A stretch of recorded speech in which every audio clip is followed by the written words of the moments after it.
How to fix the code execution can't proceed because edgegdi.dll was not found error in your Windows. Hi everyone, this is Kate and welcome back to another tutorial.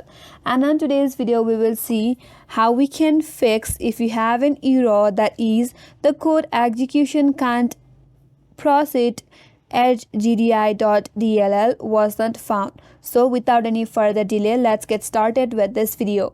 So first of all, you have to open up run command in your Windows. For that, click on the search icon and simply search for run, then press enter in your keyboard. Once you have this prompt in your interface, here what you have to type in %, WinDIR %, then click or press enter in your keyboard.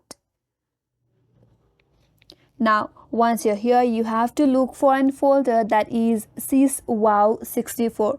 Scroll down and look for that folder. Here we have a folder that is syswow64. Double click and open it up. Now, scroll down a bit. And now you can copy any .dll file from here. Right click on it and then click on show more options. And then you can copy it, or from here you can simply go to this copy icon. Once you have copied this, get to the blank space, right click on it and then click on paste. Here click on continue.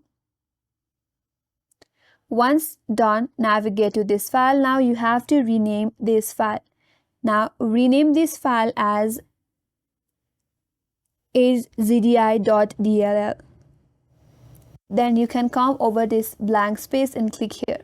Then click on yes. Once you have done that, your problem will be solved, and that's all for this video.